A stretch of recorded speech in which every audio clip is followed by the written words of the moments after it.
Welcome back, everyone. Today I'm going to be showing you one of my favorite everyday recipes, which is for my blueberry water kefir.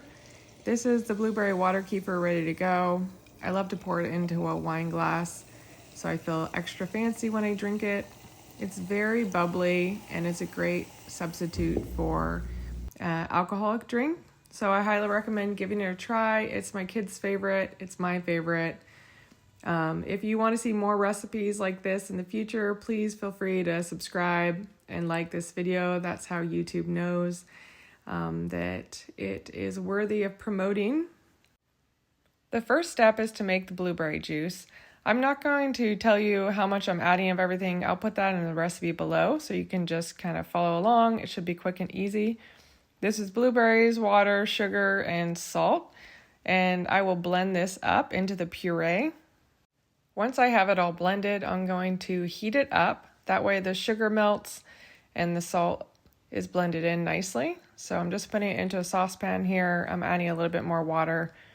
If I add all the water in the blender, it gets too big. Then I'm going to heat it all up and let it all dissolve. This batch of blueberry juice is enough for about 4 rounds of water kefir, and each round of my water kefir is 8 flip-top bottles, 16-ounce flip-top bottles, so if that gives you an idea. So this batch of blueberry juice will last you a while, not just one round. Once you have it all heated up and the sugar is dissolved, you can go ahead and filter it. If you have a really picky customer at your household like me, you might want to go with the cheesecloth, but I only have one picky customer, so I make him suffer through the pulp. I think it's healthy for you anyway, so this isn't a fine enough filter to get out all of the pulp, just the bulk of it. I use the spoon to speed things along, but it's completely optional. I'm scraping along the edges so that the liquid has an easier shot at filtering through.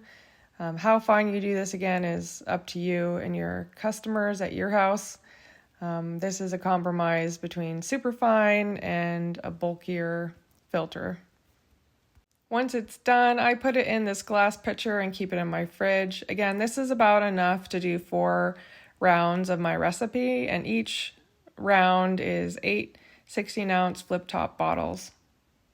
So now I grab my water kefir that's been through its first ferment. I keep them in half-gallon glass jars.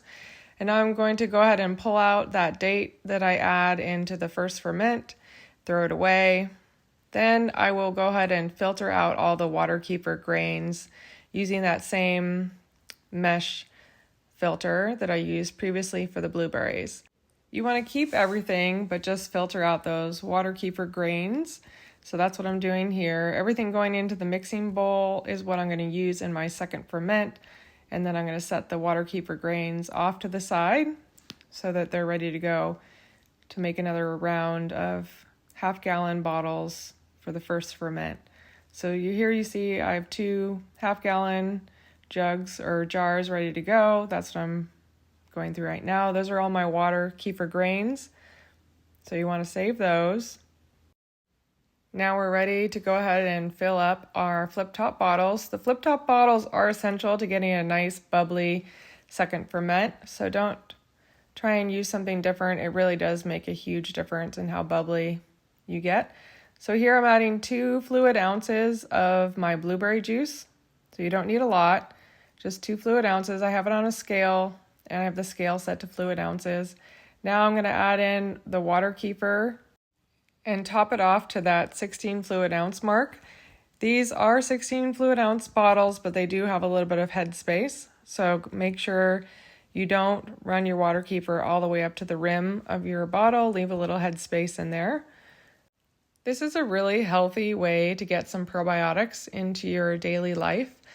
Everyone in my house loves these. It's pretty inexpensive to make and not a huge hassle or project for me.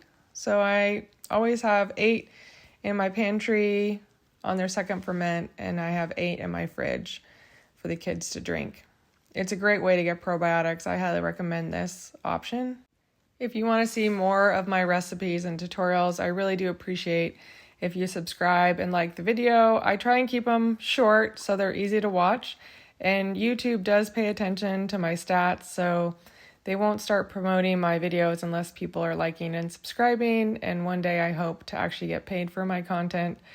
But again, that can't happen until I hit 1,000 subscribers, so I appreciate you guys pitching in.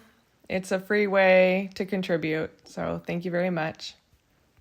Now let's get started on our first ferment. Here I've cleaned my glass jars. I put some hot water in the bottom. The hot water is just tap water, just enough to help dissolve this brown sugar. I add in 1/2 cup of brown sugar to each 1/2 gallon jar, and then I'll mix it up with that spoon so it's nice and dissolved. The water kefir doesn't like straight reverse osmosis water, so I don't fill up the jars completely with RO water. That's why the bottom has a little bit of the well water, and then I'll top it off with RO. Water kefir is kind of particular about making sure it has a nice assortment of minerals in it. That's why I add the dates at the end as well, and I don't use straight RO. It loves the brown sugar for the same exact reason, so I wouldn't try and substitute a white sugar for this recipe. Again, this is your first ferment, so we're just getting it ready for those water kefir grains to eat up all that sugar.